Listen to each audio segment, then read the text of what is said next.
from the Romans, where the Roman emperor who took power would erase everything from the previous emperor. He would kill their family, any statues of him would be destroyed, any paintings of him would be burnt, any law he'd enacted would be ripped up, he would be erased. Just like Destruction memorandi, destruction of that person's memory. Now that comes from Roman times, it probably goes back before that. And I thought, isn't that amazing, just erasing the whole thing of history. So every new emperor who came in just erased everything to do with the previous. The laws he enacted, his family, everything was just... Nice thing you got to say. There you go. Okay, we already started, so we already started. the same thing in Cambodia. We've already on online, so can we start with the names? Andrew, Andrew, John. Tom, Julie, Tony, Chris. Tony. Melanie, Moira, Robin, Terry. Kat. Okay, go through the basics again. Point you through it. We don't teach you anything here, and we don't tell you anything. Understand that right from the start. When you realise what we're pointing to, you realise that nobody can teach you anything and nobody can tell you anything. And it's nothing new that we point to. That's what we do, is point toward and ask you to look to see for yourself to what we're pointing to. And as I say, there's nothing new we can point out. If you look at all the ancient texts and ancient scriptures, they all point to the one thing. What they call in Advaita and Hinduism non-duality. And I use that term non-duality. Oh gosh. Because You look more at the door than at the room. means one without a second, not two. They put that one without a second on because even the idea of one implies that there could be other than one. So to cancel out there is anything other than that, they say it's one without a second. And you'll see that the basis of all the ancient texts, pointing out that it's one. If they like to call it God, they call it one God, the one essence, patterning, shaping, forming and expressing as everything. Not two, never was two, never will be two, never could be two. And tell me, do you start your count ever from two? Or doesn't it start from one? So the one seemingly became two. But they say it's one without a second. They're trying to define that non-duality. We're saying it's one without a second. It's not two. Just this and only this. You'll see the same thing in the Buddhist texts, but they'll say it's non-conceptual, ever fresh presence awareness. And they add onto the just this, nothing else.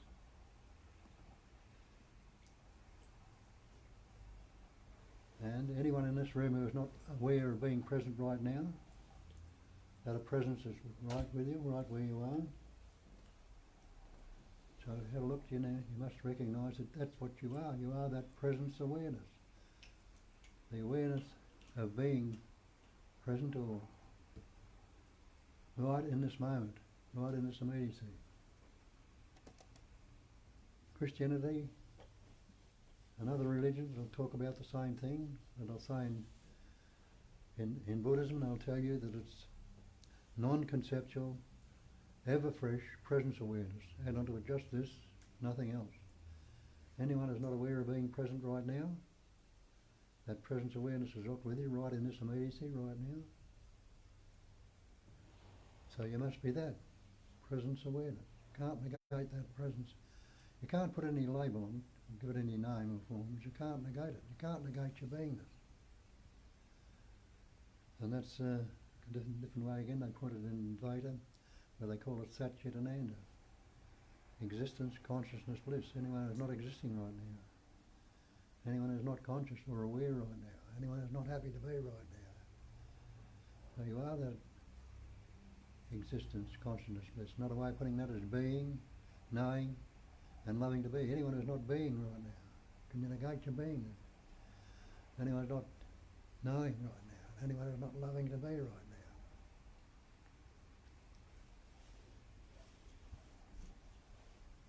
So they all point to the one essence, patterning, shaping, forming and expressing and experiencing as everything. And that's the Mahavakya with the great mantra, Satchitananda Nama Rupa, name and form, existence, consciousness, bliss, name and form. And then you put names and labels on yourself, and all the things in this room have got labels on them, that's the name and form. I'll tell you that name and form are Maya, illusion, have no substance or any independent nature. And we put these words or labels on everything and taken a word to be the real. But have a look at that and see if the word is the thing. You've learned all sorts of words and labels. How many words were you born with? And you realise you weren't born with any words.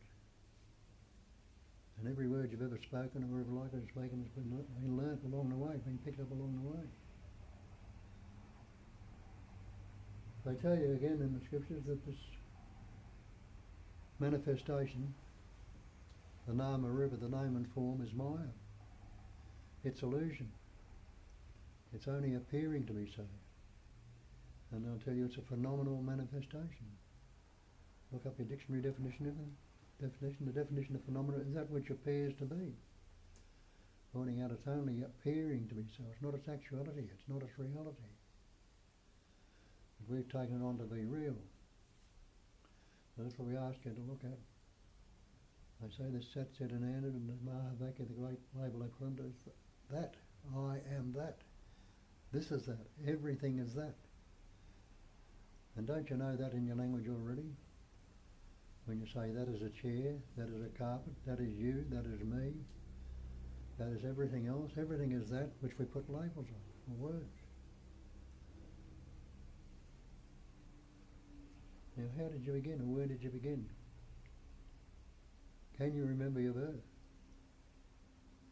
Go back as far as you can't actually remember your birth.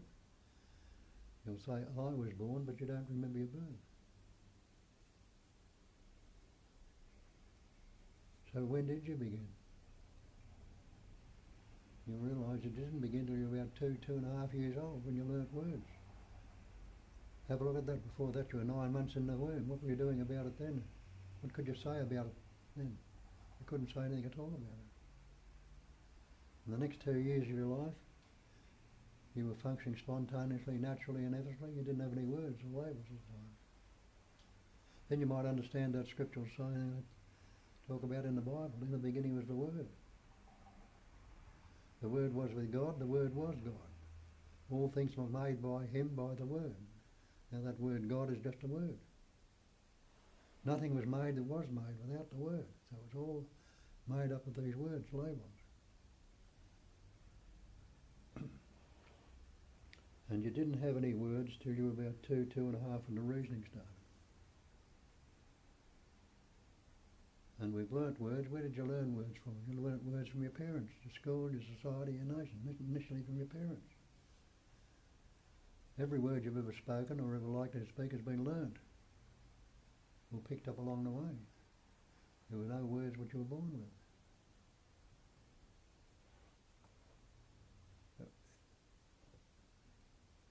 Every word has been learnt and required. Now have a look at that. And see, the word is not the thing. The word is not the actual. Take the word water. Can you drink the word? Can you swim in the word? Can you wash in the word? Can you drown in the word? You can't. Does the word fire burn your mouth? Can you cook with the word? Can you heat yourself with it? You can't. So these words or labels we've taken on, they're not the actual reality. They're not the thing. So that's why we say the word's not the real. And as I say, every word you've ever spoken or ever likely to speak has been learnt and required.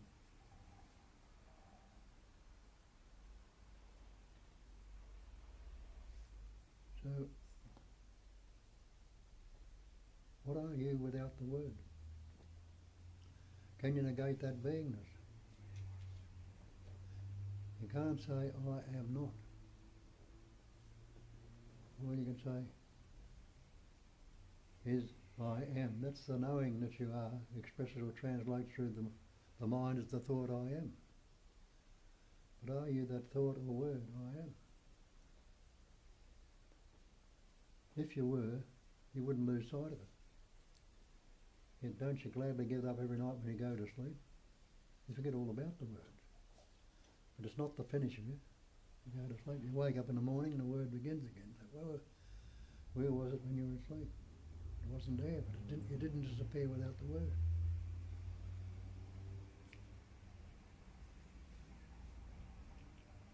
Go back to what we've taken on board. We believe we are this separate entity, this individual, this person. And where did that word person come from? Doesn't it come from an ancient language, or it was Greek or Latin or something like that? Persona, the mask, pointing out we've got this conceptual image or this mask of identity that we believe ourselves to be. And put the label on that I am this person, and see that realising it's a mental construct we've formed about ourselves, is not the actuality of what we are. Persona, the mask. We'll investigate that a bit further. Say, when did you begin? If you say, I was born, you can't remember. Well, we go back as far as your father and your mother, and look back to your father and your mother, and that animating life essence, what I call, for want of a better label, intelligence energy, the activity of knowing, enabled in that pattern a little microscopic particle called a sperm to form through the essence of the food eaten by your father and the breath, the prana, the prana was going into it, formed a little microscopic particle called a sperm to form in that pattern. And the same with your mother. That animating life essence, that intelligence energy, enabled another microscopic particle called an ovum or an egg to form in that pattern. That egg or ovum was suffused with intelligence, again from the chi, the prana, and the essence of the food.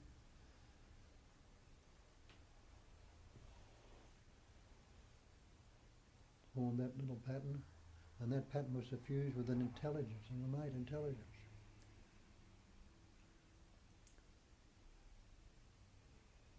And it formed what we call a little microscopic particle called an ovum or an egg. Now that ovum was suffused with intelligence. It knew what to do. It attached itself to the wall of the uterus. And in the male, the sperm was suffused with intelligence. It knew what to do. They weren't just inert patterns. They knew exactly what to do, pattern, shape and form and express. The sperm knew what to do. It swam to the ovum. And when those two came together, what happened? The little fetus, the little embryo began to form. What were you doing about it then if you think you're running the show as this person? Did you say, I better grow a heart or a lung or a brain or an eye or a liver or a lung? You didn't. You didn't know anything about those things. You didn't have any words or labels. You couldn't even think of them. You didn't even have a brain at that stage. But the innate intelligence knew what to do to form this pattern which we call the human form today, which is just a pattern of that intelligence energy.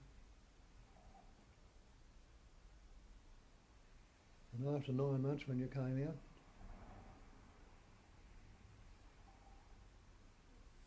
you were able to take your first breath, and you didn't have the capacity of reasoning or start to think any words, didn't learn any words till you were about 2. But you were functioning for the first couple of years of your life without any words, without any labels. So how can you say you are this person? This so-called human pattern, shape and form is called you. You've taken to believe it, and haven't questioned it. And in that not questioning it, we're stuck with the image or label we've got. And that's what we reinforce. We reinforce that belief because we never investigate it, never look into it to see. We go on what our parents told us, our school, our society, our nation told us, we believe those things without questioning it. And we get locked into it. And suffer accordingly. Because when you look at it, it's only that believed in entity that can be fearful. It's only that believed in entity that can be anxious, full of self-pity, resentful, unhappy, depressed. They call it I or me. We put the label I or me on it, words we learn.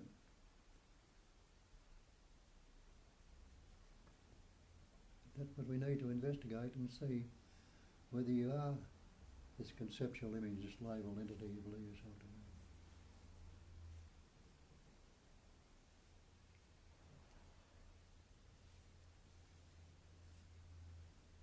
The capacity of reason didn't start with us till we were about 2.5,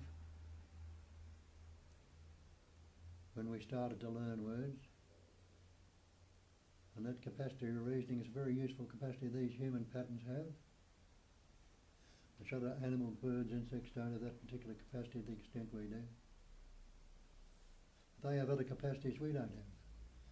Like a bird, for instance, has a capacity of eyesight that's much more developed than what yours or mine would like to be.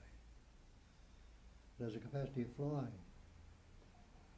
We can't do that ourselves. But through the capacity of reasoning, we've learned to build ourselves eyeglasses, binoculars, telescopes, and things that enable us to see better. And through the capacity of reasoning, we've learned to build ourselves planes, helicopters, balloons, and things like that that enable us to fly.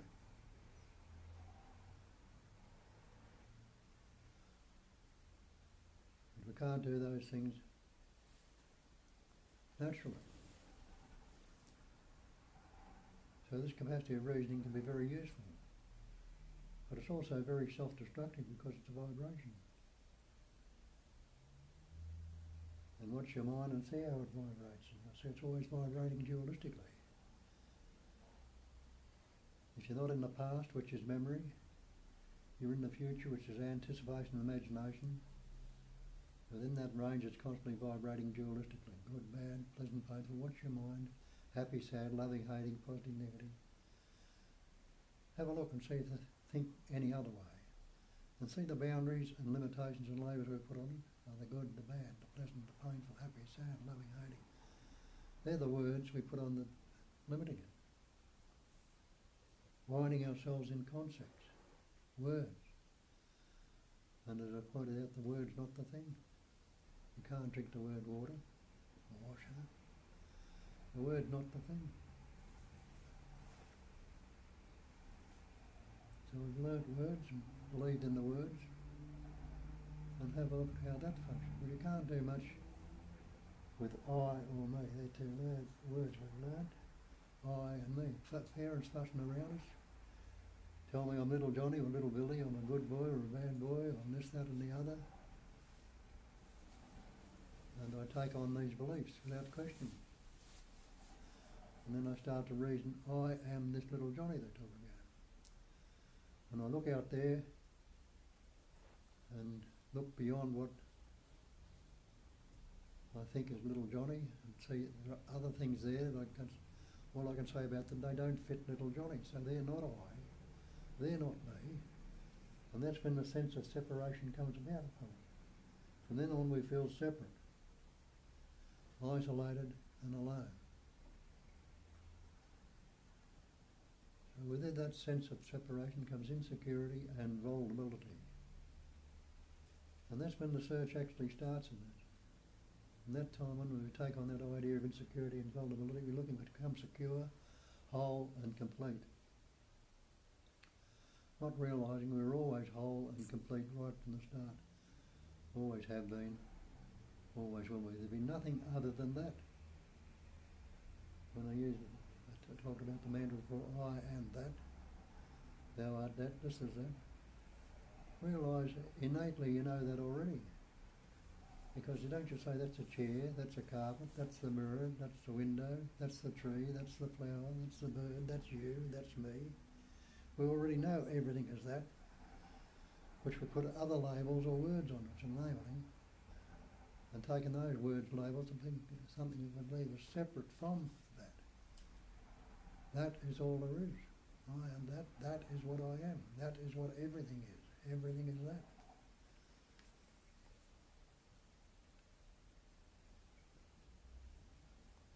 So when that sense of insecurity and vulnerability comes on us, we've isolated ourselves until we separated ourselves from the natural functioning state. And everything becomes relative to that separate entity, the individual. You can't do much with I or me. So what we do to it, we add to it events, experiences and conditioning, things that have happened to us in the past are added onto that I. I'm Bob, I'm Australian, I'm a good fellow, I'm not so good, I'm unhappy, I'm fearful, I'm anxious, I'm guilty, I'm depressed, or whatever. All these concepts are added onto it and form a conceptual image of what I believe myself to be. And that, as I say, is a conceptual image. And what's a concept? Have a look in the dictionary and see what the word concept is. It's a mental construct. We formed a mental construct of an imagined conceptual image or idea of what we believe ourselves to be. I am this person, this separate entity, this individual. And everything becomes relative to that thought, I thought. You can't do much with I or me, but what we've done to it, we've added to it events, experience and conditioning and formed this conceptual image. Now everything becomes relative to that conceptual image, which we call the self-centre, the reference point, or the ego. And that's all the ego is, a conceptual image.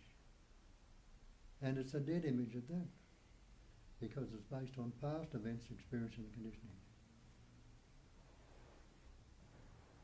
Not many of you are relating to what is right now. You're always relating to this dead image. I'm Bob, I'm Australian, so and so and so and so.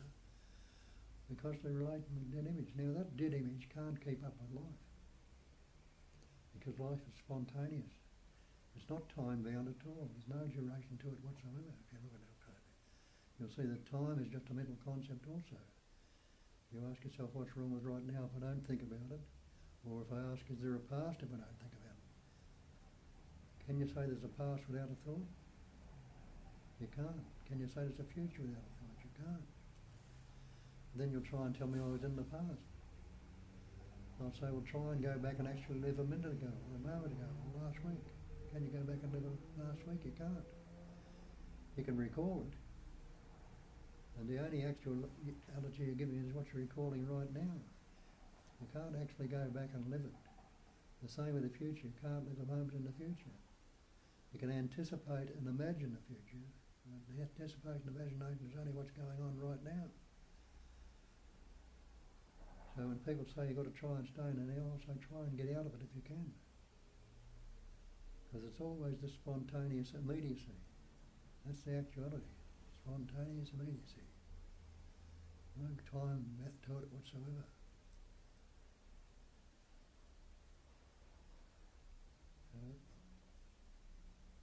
Everything becomes relative to this conceptual image I've got about myself. That image is what we call the self-centre, the reference point, or the ego.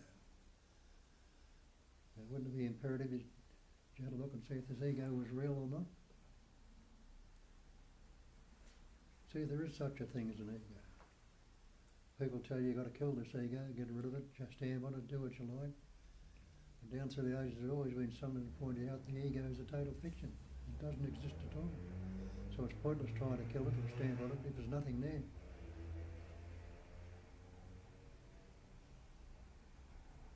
Now we ask you to look along those lines, see how it works for starters. Well, something comes up in your life and I like it. How do you know? How do you know? Well, you've experienced it before. And you'll say, I like this experience, I like it, it's good. And we don't want to lose the things we like, we want to hang on to them, not realising they're transient. As the ancients told us, this manifestation is Maya, it's illusion, it's transient. It's constantly changing. And have a look at that transience. That body that you walked into this room with is not the same body you walked in the room with. There are hundreds or thousands of cells dying in it right now in this moment and being replaced. So it's not the same, it's constantly changing. So something comes up and I like it. I don't want it to go. Now if you like something, not realising it's transient, no matter how much you love them, no matter how much you want to keep them near or hang on to them, they're going to change, they're going to die on you, they're going to leave you, they'll certainly move on. We don't want it to move on, we want to keep it there. So what do? Try to keep it there, we're resisted. Hang on to it at any cost. And recognise that resistance is conflict. Any resistance you are in conflict. And any conflict you are in makes you uneasy, makes you unhappy, depressed, guilty, jealous, envious, remorseful, fearful. And that uneasiness is another term for disease. So there's resistance, conflict and disease coming up in us all the time. And look at your life and see if it's not so. How long do you stay happy, not wrapped in it? Resistance, conflict and disease. Something comes up and you don't like this one. What do? You resist it again by trying to push it away. This one you don't want to hang on to, you want to push it away. So to try and stop keeping it there, you resist it again. So again there's resistance, conflict and disease. So this is going on constantly in our life, this constant resistance, conflict and disease, uneasiness.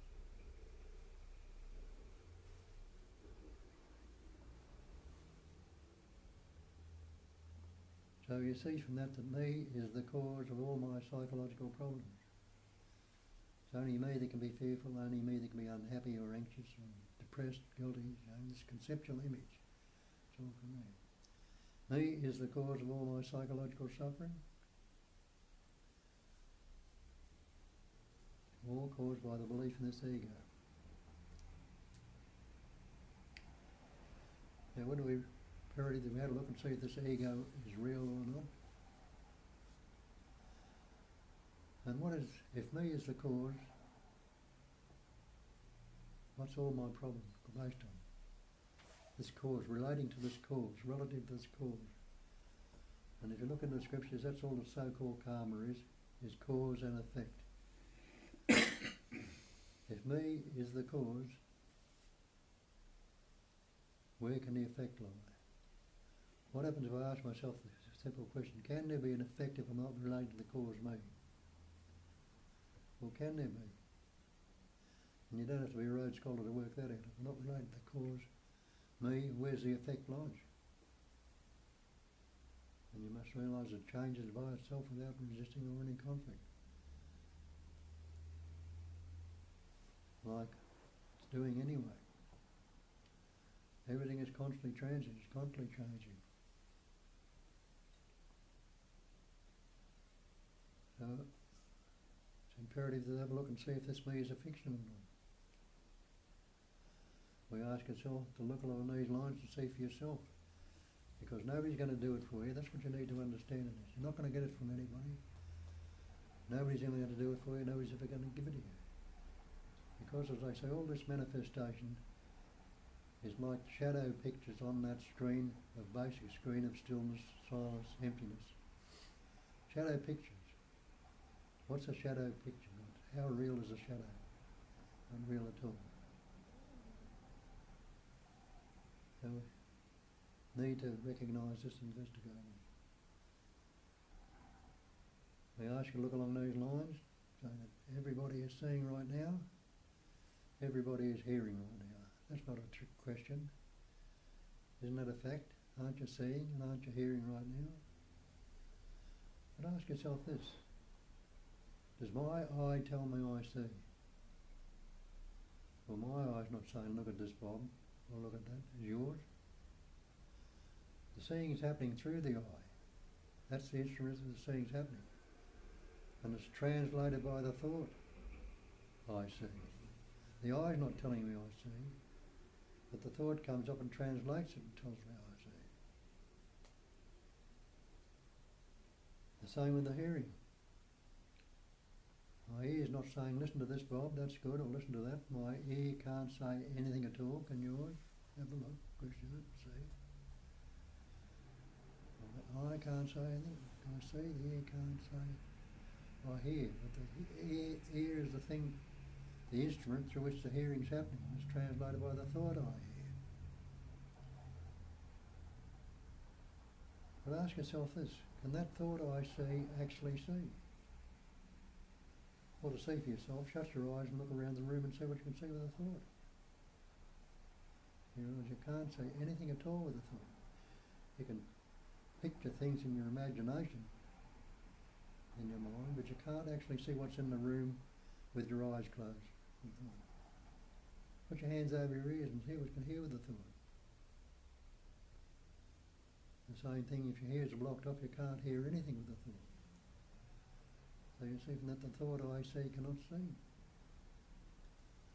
The thought I hear cannot hear. Anybody unaware right now in this room? You don't know what awareness is, but you'll say, no, I'm not unaware. But you can't put any concept of form on it, the knowing, that basic knowing that you are.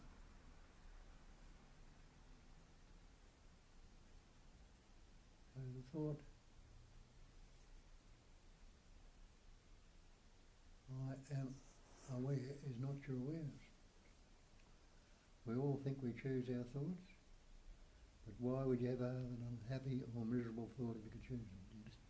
Do you want to be that way? Do you want to be angry or fearful or guilty? So the thought I choose can't choose. So you see, this thought up entity can't see, can't hear, can't be aware, can't choose, can't do anything at all of itself. The thought up entity, the conceptual image, can't do anything. And take the life essence out of that body, and you've got a corpse. Now the corpse has got the eyes, the ears, the heart, the lung, the liver, the heart, all these organs in the body. They're not a bit of good to it without that life essence there. How many thoughts can a corpse have? How many feelings? How many do? Can't do any. So you see, it's not the thought up entity that's doing anything, it's that life essence.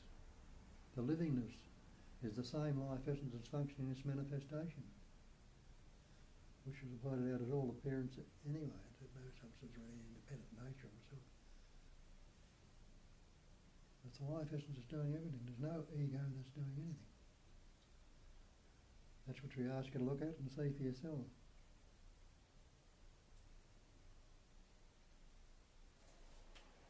So you've got any questions or any doubts or any arguments, bring them up and talk about it.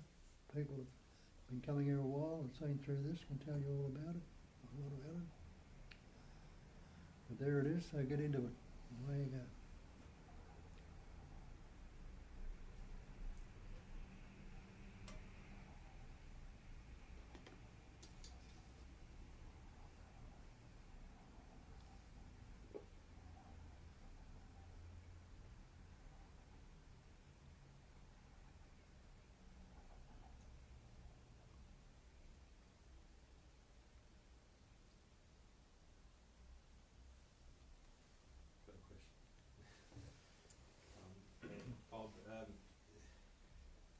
Speaking or listening to you, it becomes pretty obvious that the ego is just,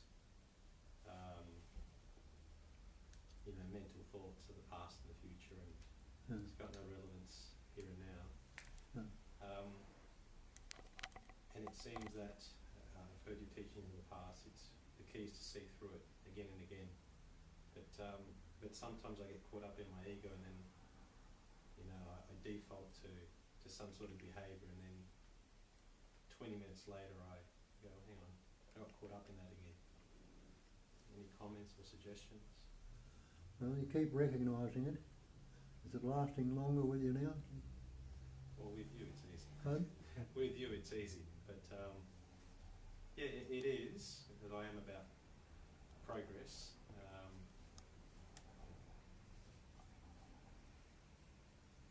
Yeah, I guess the answer is yes. See, what you need to do, as I say, what you're doing is question your beliefs. That's another thing we think, that the belief is not the actual. We've got all these beliefs about this, that and that, we've reinforced day in, day out what people tell them.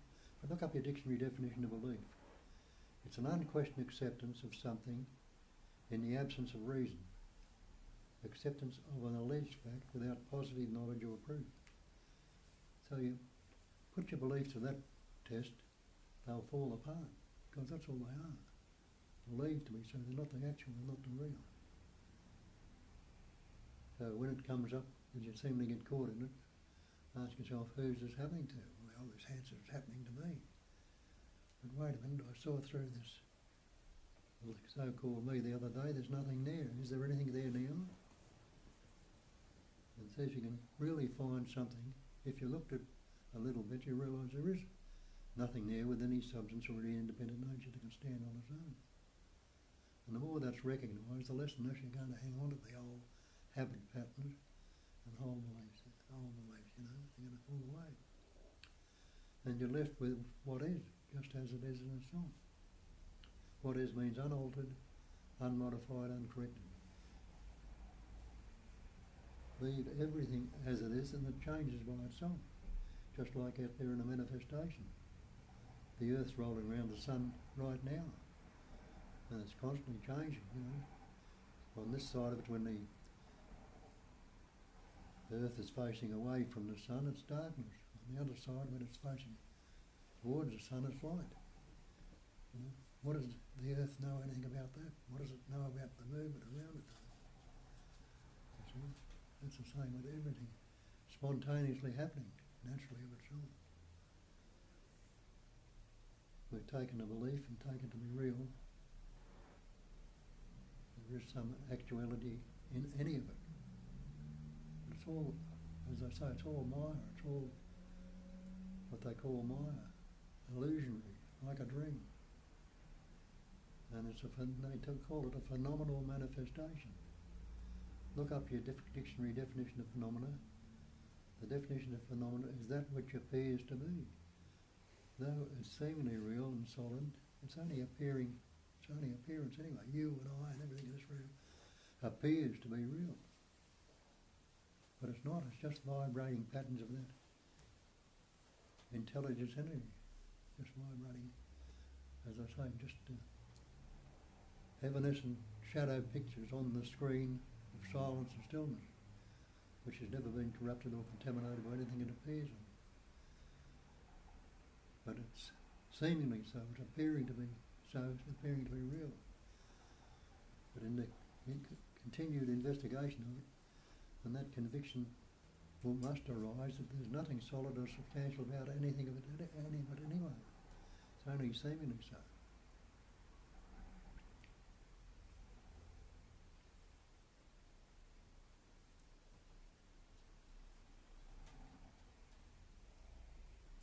The beauty about Bob's teaching is that he's basically saying that you are that already and you are not the wave, you are not the person. So the one who actually got caught up is not you. The one who got caught up is just the wave and you are the ocean. So really, if the story happens or the caught up happens, the only thing to do is just to leave it and relax back to the true nature of that emptiness that is witnessing that being caught up.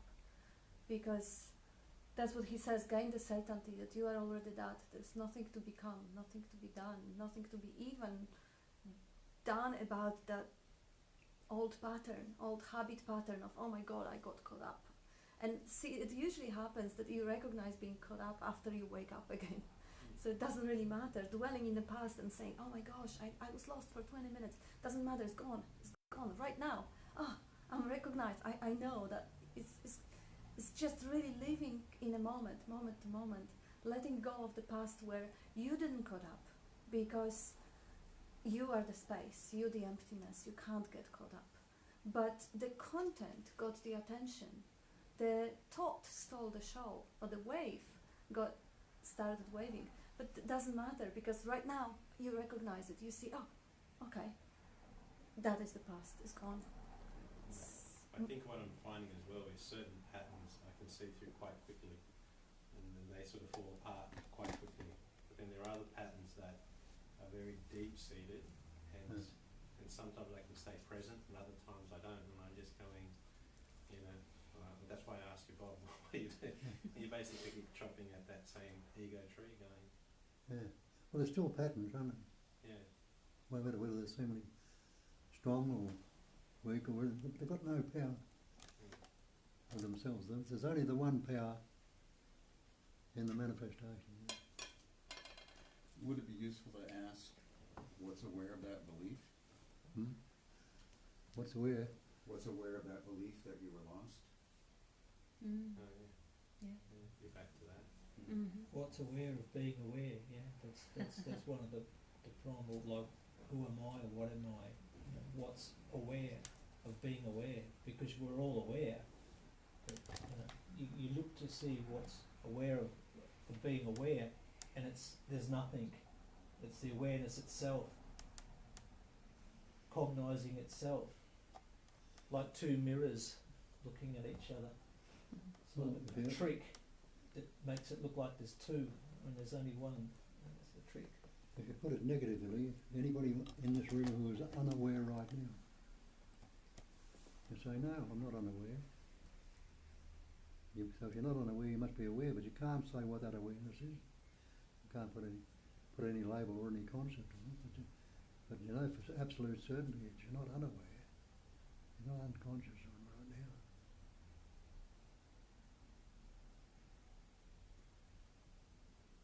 Even when you're in deep sleep, you're still aware, because if something happens or someone calls your name, straight away you respond. Well, how could you respond if you weren't aware?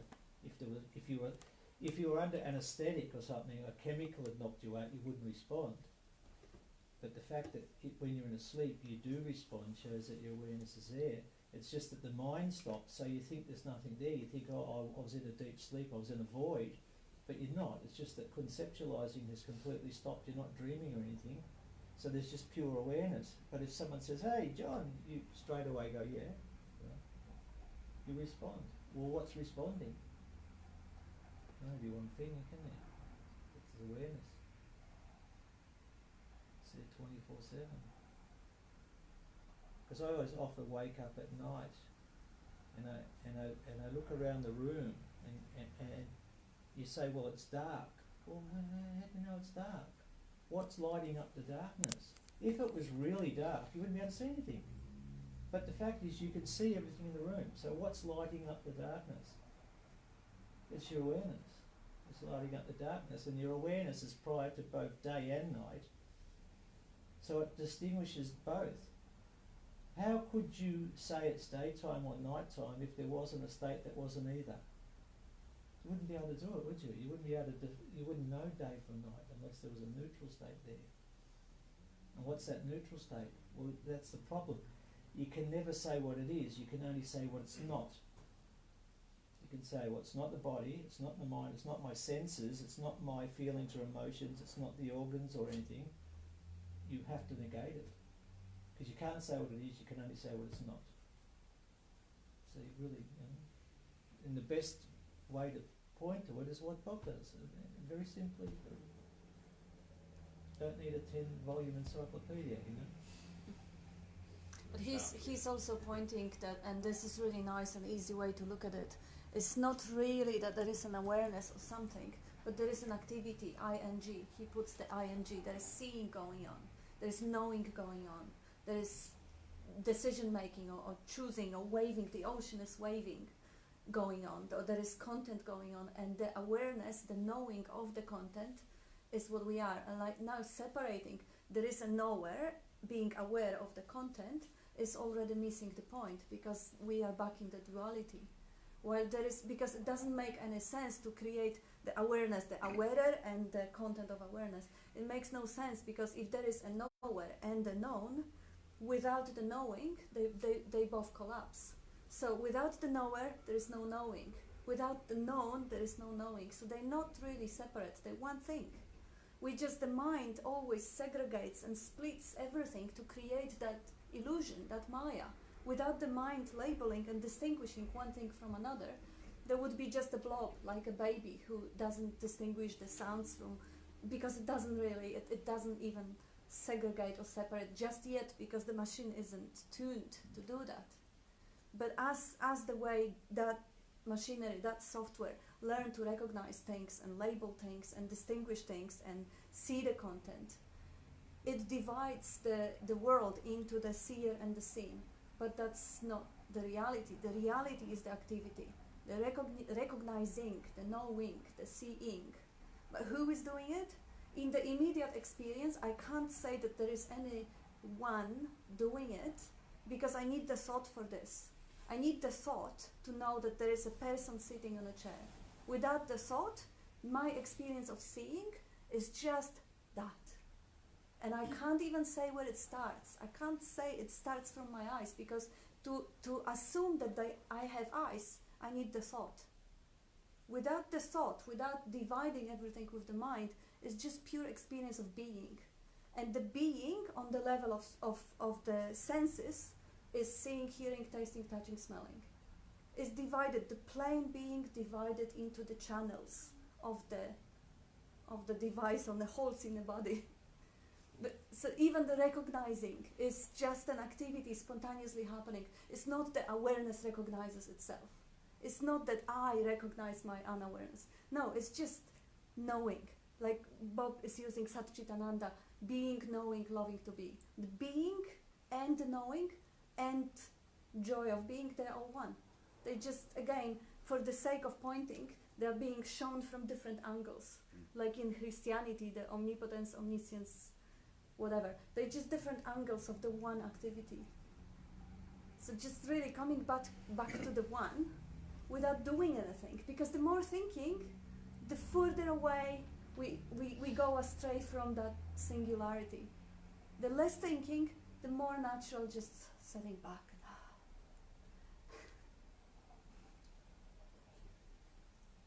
You've heard Bob's stick analogy, have you? Yeah. Doesn't get much simpler than that, does it? Subject, object. Yeah. Bob, can I There's ask only you, really subjectivity. That's the point. Bob, I was just going to ask you another question. Love. You dwell in being, and you've seen through your ego. Where does love fit into the equation for you? Well, The name of life of Bob. that's part of Satchitananda, being, knowing, loving to be. Or awareness of being is the blissful state, the loving state. Not that love is something separate or anything. That's a natural, well, as in Sagarada put, have an affectionate awareness of being. Just be a little bit warm towards yourself for a starter. That warmth or affection, you can like to call them that. Does that spontaneously come from the state of not getting caught up in your ego? Yeah, well, Satchitananda, being, knowing, loving to be. You're being right now, and you're knowing that you are. Aren't you happy to be right now? And that's the loving to be is there. That's it. Not something that we just try and put some conceptual image on it. This is love. And, I love her, I love her, I love her, but the bitch did this to me and I hate her. Can switch around like that, just as quick as that. But that natural loving to be, oh, this of me. No, none of you in this room would be dead for quids right now, would you? You'd rather be than not be. Like a mother's love for a child, it's nothing to do with, like what between an adult man and woman relationship. That's usually just based on passion or magnetic attraction or something. But the love of a mother for a child is so selfless. That mother will. Yeah. But life tends to look out for life. I guarantee, if we heard the screeching of brakes out there, smash, glass breaking, and we heard some lady screaming, I guarantee every single one of us would be on our feet, we'd be bolting out there to try and save somebody. Who's done that? Life is saying, shit, another life's in trouble here, get out there. And if the car was on fire, I guarantee one of us would probably leap into the flames and probably drag the person out. And you wouldn't even think about it, you'd just do it. The world is full of stories like that. People who have selflessly gone to help someone else end up dying, and they've saved somebody. But what's gained or lost? So one life was saved, one life was lost, but in reality nothing was gained or lost. Nothing's ever gained or lost in life. Another way Bob is actually putting that question, and it's not really that one, but it's similar, and it is all one and the same thing, is if the love is not experienced right now, just the way the being and the knowing is experienced, the question is a good question. What is obscuring it? And if we see, if there is no natural joy of being and affection towards the being, there is something obscuring it. And I bet it's going to be a story. It's going to be a thought. It's going to be a distraction. Me. Something important. Me. For me, of course. Mine. And now what's important? What is running my life? My career, my relationship, my problems. So that is, if that is actually, if we just disengage from this, the Satchitananda is a natural state. If it's unobscured by the thinking and the stories, that's all there is. Like this cat, it doesn't have an ego. It experiences the love for the awareness of being. And it doesn't look very distracted from it. There's a Buddhist monk in Thailand, his name was Buddhadasa, the guy Peter Lorre in Kalyani went to see about 40 years ago. And he was very fond of using Thai slang. He would say gu, kwong gu, which basically he's saying every problem in the world comes from me and mine. Me and mine. In Thai it's gu and kwong gu. It's quite slang, almost swearing to say that. But he would say that to people all the time. Dignitaries and that would come to him, and he'd say, well, it's all about me and mine. Chop them down, you know. Me and mine.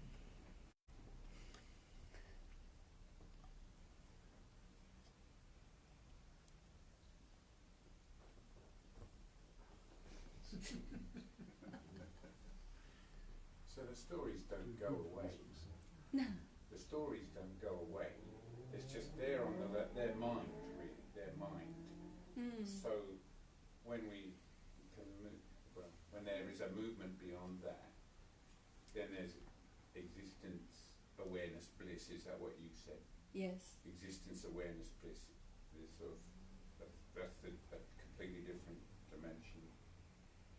So the stories may not go away, and they might be quite horrible. Absolutely. You know? It's just like the sound. See, the stories are domain of the thinking, Yeah. or the mind. It's mind. Just like the seeing is the domain of the eyes. And now, when you land in Satchitananda, doesn't mean that all you see is going to disappear. Just like the sounds are still going to be heard. The question is now, what's really important is the awareness, affectionate awareness of being, or the content of seeing, content of hearing, and content of thinking. Because if the heart of the essence is where it lands on its own, on itself, then the stories go on. The stories can be quite horrible, and yes, and they often are, but they lose the sting. I mean, the pain, if it's not resisted, is not as painful. And Bob often says, you know, when the pain gets so bad, the body is so intelligent, it will cut off the consciousness. You'll just fall unconscious. So even the greatest fear of a pain or a torture, it only goes that far, because if there's no resistance, there is a valve, you know, there is a... It's like hypothermia. If you get hypothermia, they often find a person who's died of hypothermia stripped all his clothes off, because they go so cold they actually start to turn hot before they die, and they start peeling their clothes off. So no, I'm on fire here, you know. So that's the body is shut down to the stage. It kind of like reverses itself. But you brought up a really good point that's probably worth going back to. You're saying that you have see most of spirituality or spiritual books or yoga or whatever, there's this concept of somehow or other, meditation, somehow or other you can stop the mind. That's their goal, whether it's transcendental meditation, give you someone a mantra. The goal is to stop the mind. You talk to anyone who's tried to do that, and they'll start to talk to you like they're talking about warfare. They're going, oh, you know, I tried to stop your mind. Because what's trying to stop the mind? The mind itself is going into battle with itself. You see, it's a war that can never be won. And so you get people who do it for 10 years and I haven't got anywhere. Where's this Satchitananda people keep talking about? This bliss. I haven't seen it. All I feel is just, you know, I'm confused. And you think, well, why? What are you doing? And I say, oh, it's my thinking driving me crazy. Me crazy, my thinking. Well, who is saying my thinking is driving me crazy? There's got to be something that's not your thinking, right? It's got to be something that's prior to thinking, so to speak, that's looking at thinking and saying, oh, that thinking's driving me crazy, right? So you've got to go back and say, well, what's that? It's not thinking. So when that's seen, that's kind of a start to the fact that, well, I don't have to get rid of thinking, I just have to stop identifying it as my thinking, right? So when thinking's coming up, why does it become a problem? Because you buy into it and say it's my thinking, instead of seeing something come up and say, well, that's just coming up, and say, oh, that's my problem. Then you'll start to say, well, why have I got that problem? I better go back to the past and find out. Drag the past forward into the future. Oh, the teachers at school, you know, you see what I mean? You're just creating a paradigm after paradigm after paradigm. And as Bob says, well, what about full stop? Just say, full stop, I'm not going there. As soon as the thought arises, just say, no, not interested, buddy. Just not interested. And even if thinking goes on then, let it go on. It's when you say, oh, I've got to stop thinking about this, what have you done? You're trying to put a dam on the river. It's going to find a way around it. So just let it be, let thinking be, and just let it go. Don't buy into it. Just let it go. And then it starts to stop. Then you say, well, how come it's stopping? Because there's no you there to buy into it. Not giving energy to it. You're not giving energy to it anymore. It's just the energy going into it that keeps it going. It's really important to try and, to really try and see and accept that all the thinking that goes on is totally impersonal. Has absolutely nothing to do with you. You're not doing it. No, it's just happening. Yeah. Correct. It just happens. And yet we can know that, but there's also a fictitious me that's also sitting in there that's saying, yeah, I can see it, it's just happening. Or there's also a fictitious me in there that's sitting in there that's saying, oh, I was caught up, but now I'm not caught up.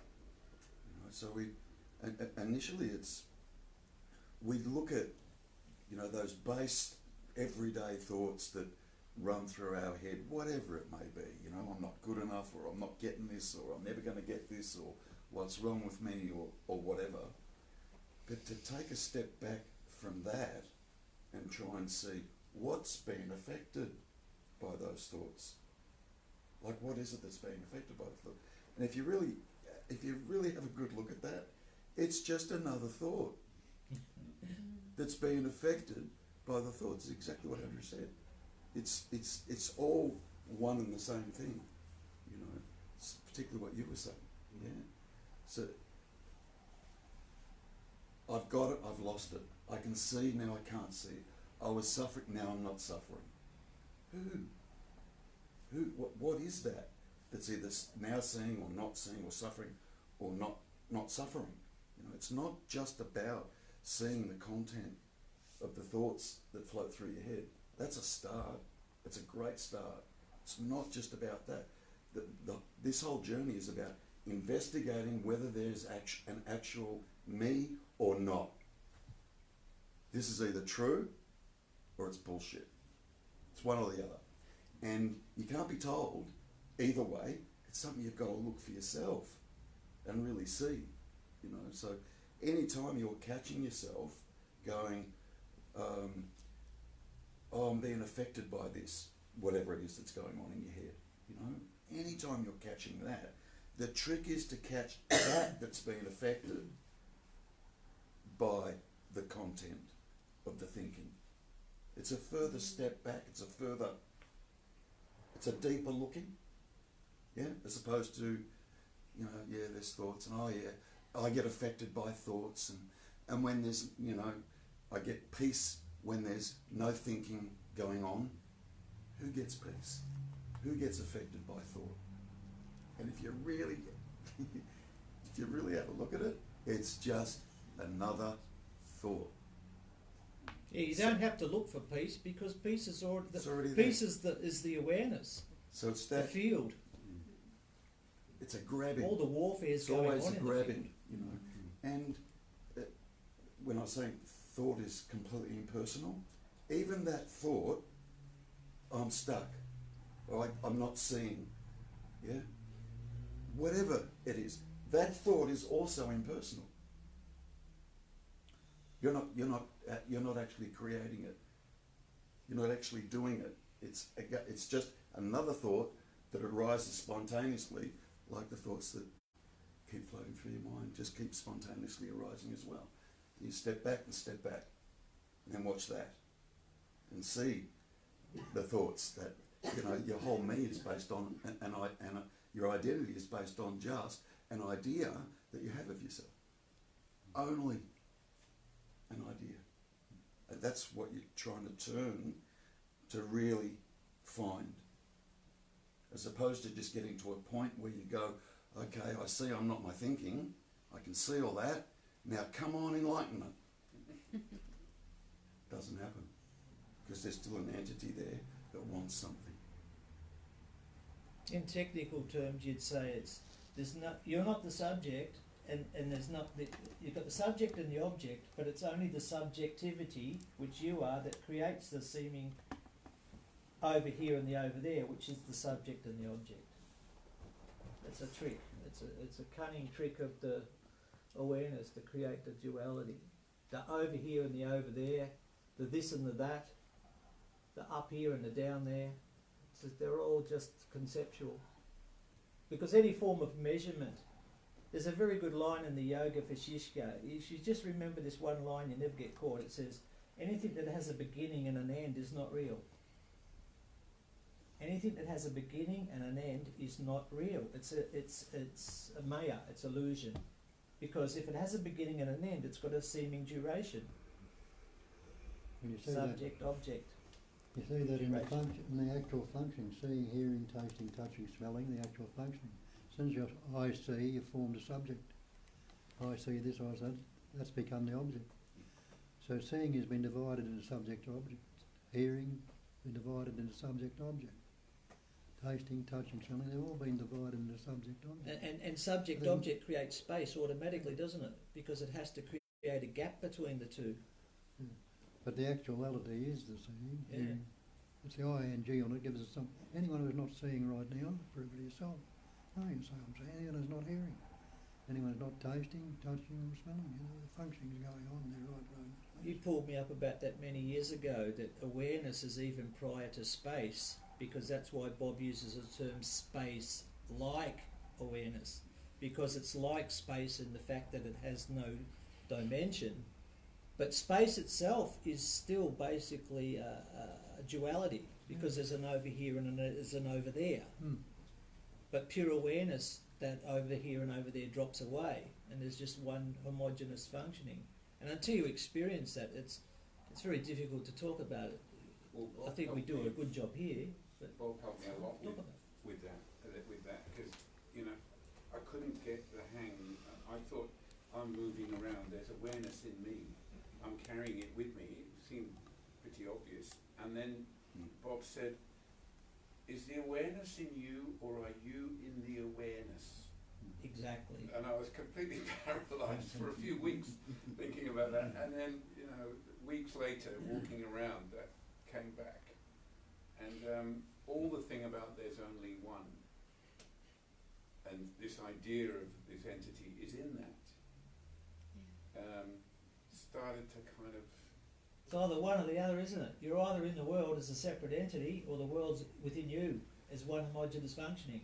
It's one or the other, and I know which one it is. But then you realise there is no you. Well, that's what I mean. There's just one. Yeah. But as long as there's a voice coming out over here, you're going to think there's something over here. You know what I mean? That's part of the dream.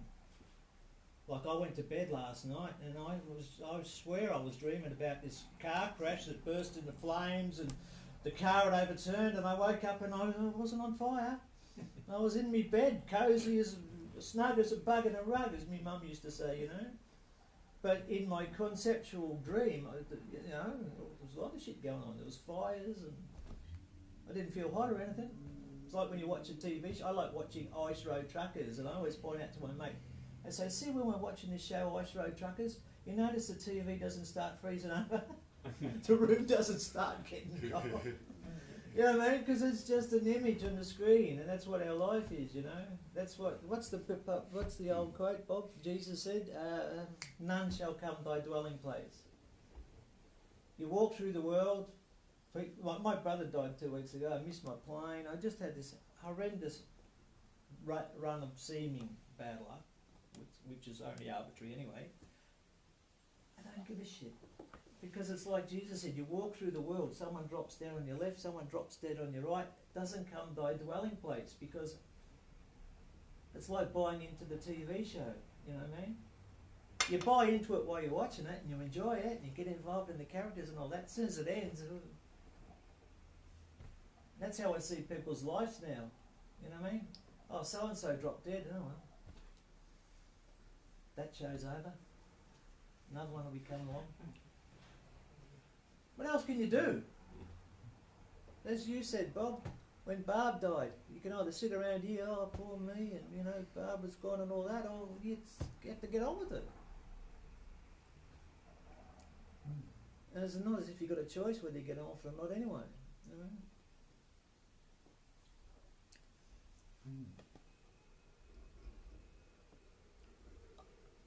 Bob, can I ask you another question? It's going to sound like an odd question, but given that you've so deeply seen through this, how much do you think? Like, do you ever get caught in the story again, or or you were just completely present 90% of the day? You know, I mean, what's Where else could thinking take place if it wasn't in the prison? And who is there to bring up Tony caught up? Abbott or someone like that, you'll get Bob going. So you rarely get caught up in the story. But there is no him to get caught up. This is the paradox. It feels like there is someone who can or cannot. That feeling of being caught up. Does that ever happen to you at all? Or? Sometimes it might seemingly happen for a little while, but it doesn't last long. How can you, something you've seen through there, how can you actually believe it again? If you see something as false, can you ever believe it's true again? You're just here in the now. It might even come up stick for a little while, you know, but just say, hang on a minute, you've seen through this, it's false. You know, have a look again. If it's false one time, it must be false all the time. So you must have a very quiet mind. It's just given up on you. It's still there. Yeah, okay. Still there. It's no bother.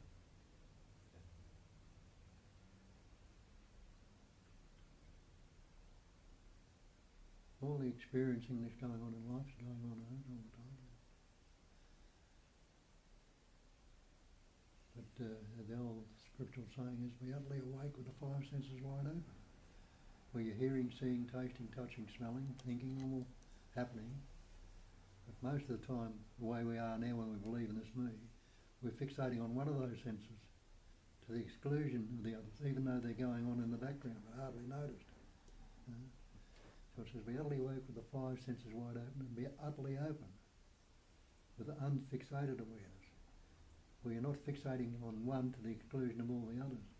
Then there's an all seeing, hearing, tasting, touching, smelling, where everything is engaged in it. So it's not being divided and split up.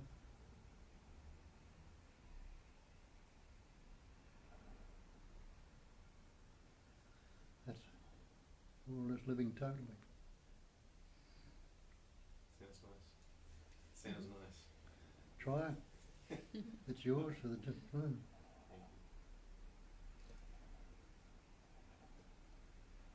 We're always trying to gain something, or we're always trying to achieve something, or get something. And if you're sitting in this room and you're serious about this, the bad news is, how do I put that? There is nothing. Hang on, let me just re-reference it. Look, the reality is you gain absolutely nothing. You don't get anything. Absolutely nothing do you get. But you lose an awful lot. And that's the key. You know, whilst we're still identifying with the presence of a me or an identity here that's trying to get something, it's never going to happen. It's never going to happen because this identity, for a start, is purely fictitious. It's not actually there. So the awakening, if you like, that everyone's aspiring to get is the loss of that individual. Bob keeps saying 1,000 times, I've actually heard him say it 1,000,000 times, I'm sure, you are already that. So what's in the way? If that's the case, why can't I see that? Because there's someone there that thinks it hasn't got it, that needs to get something. Or has to get rid of something as well. Yeah. So in the absence of that me, that's why you've got to go looking for it. Keep looking. Netty, not this, yeah. Just keep looking. That's it. Instead of trying to work this out in our head, it's not possible. It's totally, completely not possible. Like, you know, using the intellect, how do we describe seeing? I don't know about you guys, but I go completely blank at any attempt to describe seeing. Yet, there it is. To describe it, you have to break it into a subject and an object straight away, because you have to say, I am seeing. But then you're not describing the seeing. Yeah. You're in duality automatically. And you can't get rid of something that never existed in the first place. I have this problem when I talk to yoga people and they're going, oh, you know, but you do meditation, you've got to get rid of the ego and that. And I'm going, but how can you get rid of something that never existed in the first place? If you start from the fact that there was never ego in the first place, right?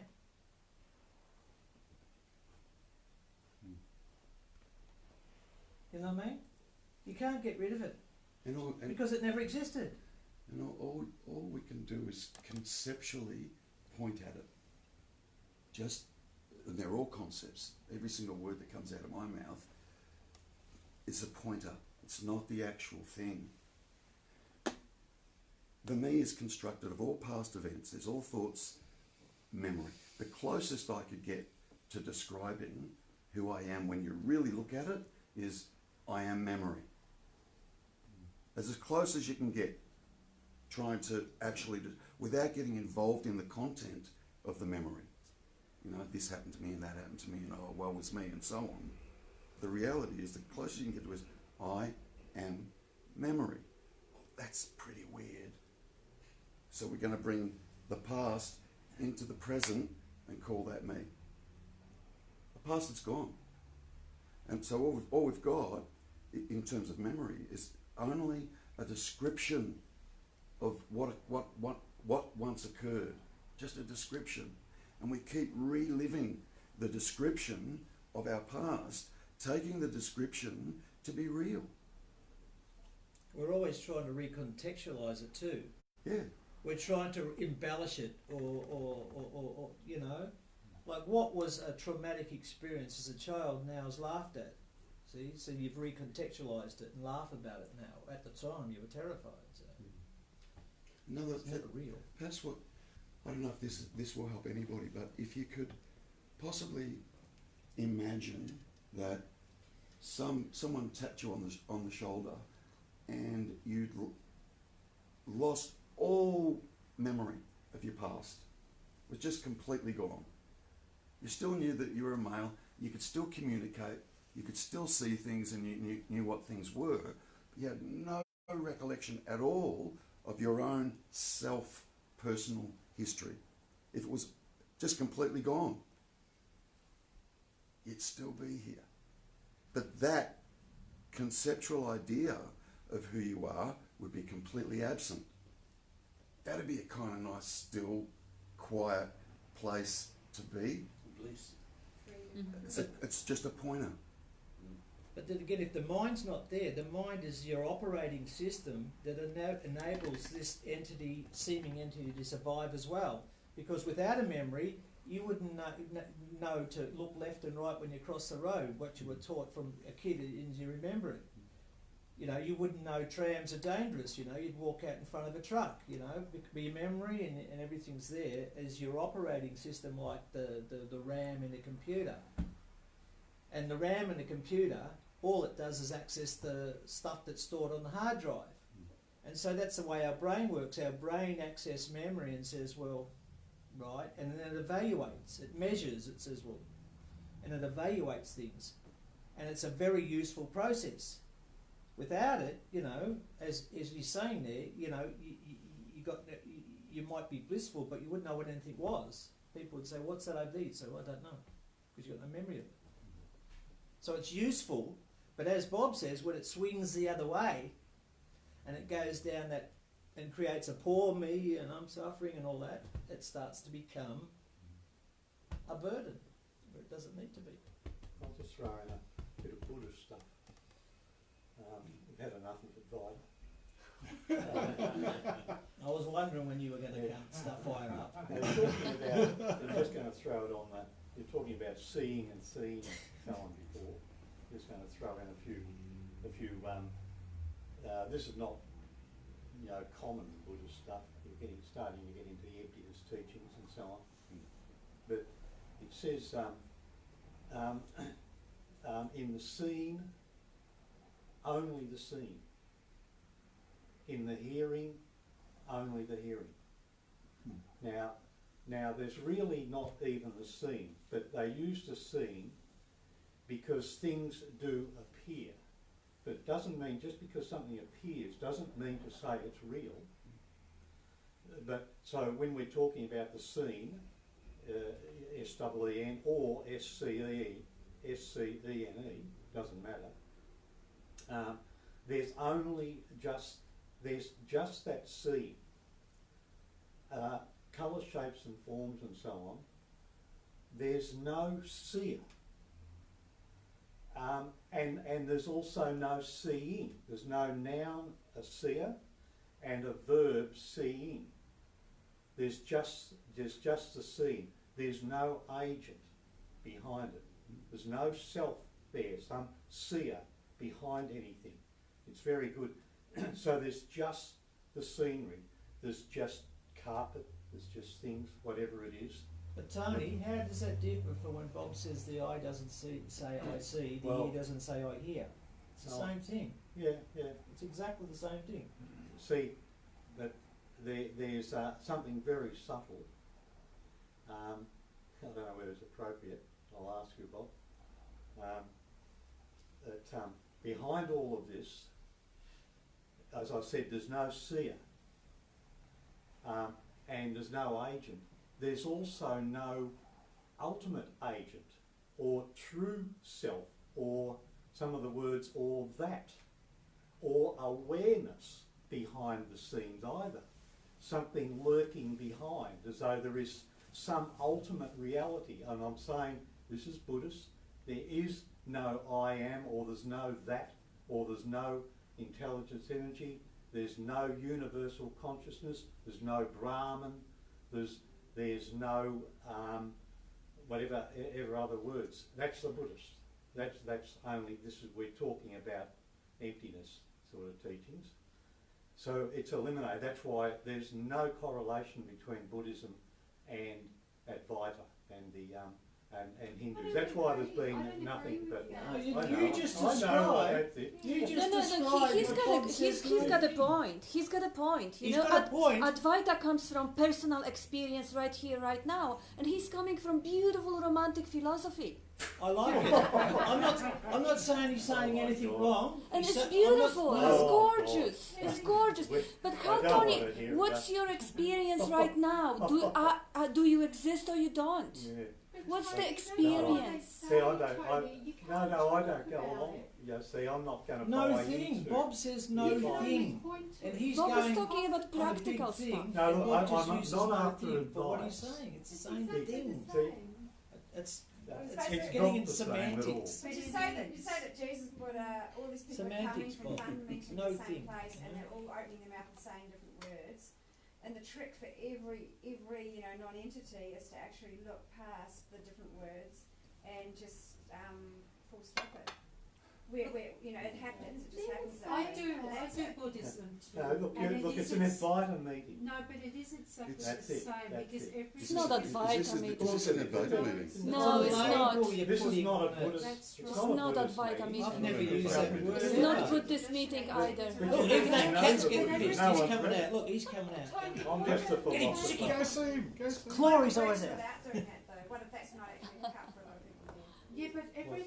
What if not seeing that subtle Labels difference are actually coming not a up problem, now. 'cause Buddhism, they just Advaita. and then up in the space. I never use We're that clearly word a different Advaita. viewpoint, a different plane. It's a No, they go word. to space directly, and, There's and, no- and yeah. it doesn't matter You might as well what, say what Pooh languages Bear, they you didn't know. have to trip up on that problem, then that's great, isn't it? It's already Yeah. okay, right? I mean, I'm not saying there's anything wrong Good with argument. it. Argues all right. I'm just saying it's completely Same. I different. mean, I can't And say any when- idea that I could say some lovely things that all sounds just like Advaita, but I won't, because you'll all say yes, that's what Bob says, You that's don't know Advaita, what we'll say. but it's a completely different lingo. This Don't blame us. It is a No, different you lingo, don't. but it's all the same thing. Emptiness No, in it's Buddhism. not the same. Because Experience when being there. everything If they all won't buy collapses, that. when everything Well, if there's collapses, one without a There's no second, I point, can't because see how no there can one's- be another. who Why is Why not? Let who is him believe versed what he in this believes. stuff He's in happy. People Buddhism? that are in the space. It makes him feel If complete. anyone's going to start Not blue, listening. I it's follow you. Buddhism If too, anyone and starts I a don't blue, find it's any difference between Buddhism that I've practiced for years and this. It's just a collapse. It's all emptiness and everything, and maybe you can't really say. You can hold that view, but I It's not don't a agree view, with she's it. living I from don't it. agree with She's it. living from it, Tony, it's Yeah, not for you. yeah. She's already there, I'm it's just not for using you, words, you know? but really it's. Is, You're it, is there a right, you it's to do, To Tony? agree. Is Yeah. there a you to agree or disagree with Yeah. it? If there is, There is, yeah. is there?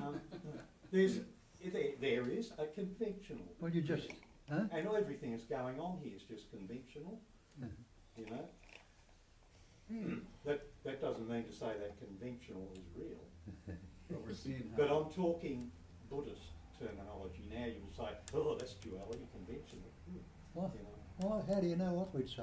Yeah, I that's know right. what don't I care. know what goes on. My, I know right through the Advaita, and it seemed to me you're not aware that let's say these emptiness ones, the real emptiness ones. I'm not going to say any more than that.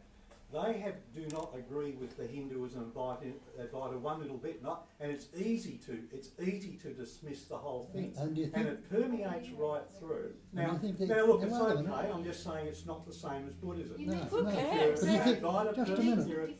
you're an just a Advaita. minute, Yeah, are let you him say. discriminating and saying there's something superior to Buddhism? No, Superior? not Well, you at are. all. You I'm just saying no, they're you different. are. They're You very are. different. You just said I Buddhism and personally, Advaita, Buddhism I personally would have Buddhists over. is I've superior. given away the Advaita. Buddhism But my- superior because to it Advaita. doesn't line up. But it's no point me telling you what it is, and I could prove it, and I could go right through it. But there won't be any point because there's no one listening, and no one's versed in Buddhism or believes it.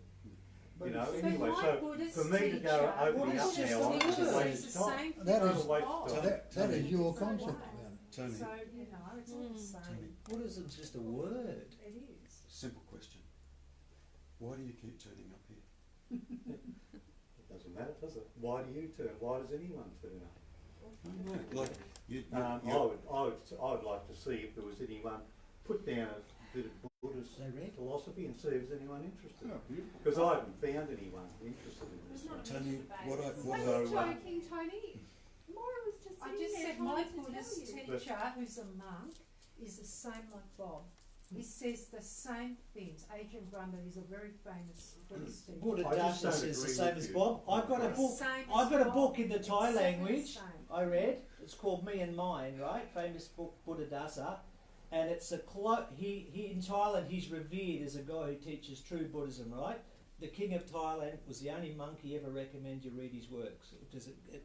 And it's so close to what Bob says. He throws the odd Buddhist word in, Yeah. Sanskrit word in, but he's saying basically the same thing. Every problem in the world comes from me and mine and the sense of separation, the me and the mine.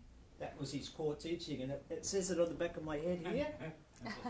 Right? It says Anijang Tukkang Anatta. When people would come to him and ask him the truth, he'd say Anijang Tukkang Anatta, impermanence, no self, and all suffering comes from the belief in that separate self. Those are the three principles of Buddhism. You don't need to know anything else. Forget about the rest. That's why I got it tattooed on my head. Completely different to the middle Impermanence. way. No self, and the only reason you think you're suffering is because there's a belief in that imaginary separate you. Have you got past the way? Simple. The way It doesn't get any does it get any simpler than that? Have you got past the way? Three the way principles. doesn't agree, the way doesn't matter anymore. Have you got past? But you the got way? to follow the Oh, principles I'm in not the saying kingdom. that. All Anyway. these idiots who wrote those Buddhist texts came 300 years after Buddha died. In this, but We don't know what he Once really you said. pass the way, it doesn't matter though. That's Once you right. pass What the way, Buddha said is what you Bob agree with says. that. Absolutely. Who cares? Who cares who's right, who is wrong? I mean, he's got a nice message. He's got a nice input. And now everyone tries to convince each other. What Let's for? just beat him I'm up. not going to Let's just get him down on the floor here and take some rage out of him. All loving kindness. Yeah. We'll beat some kindness into him. I'm only kidding. Oh, what this has got online, they'll think, God, these people are so Catholic. We also have to wonder what gets threatened when these concepts arise. Yeah, yeah. It's all the Let's same. let everyone If you believe come it. here, Tony comes every week and we miss that, so we're all used Yeah, to but then it. what gets threatened? But I haven't been able to speak, and it'd be a waste of time. But the weird thing is that it is all the same. That's But, you know, My concept's bigger than yours. I've got a PhD. There's a girl The here. biggest concept There was a in the girl world. came here one night and she kept saying I've got a PhD. And she must have mentioned she had a PhD about 10 times. And I was, And I'm right. I'm right, and everybody else is wrong. I've got a PhD too. Why does she got a PhD? I have the brightest illusion. So it's not hanging on the wall. Yeah. And that's what This is the biggest non-existing thing that ever was. It's an absolute rub. What an example. Now it's okay. Well, thank you anyway. Let's wreck the place! Let's trash the place. Oh, hang on, someone's beating us to it. Oh,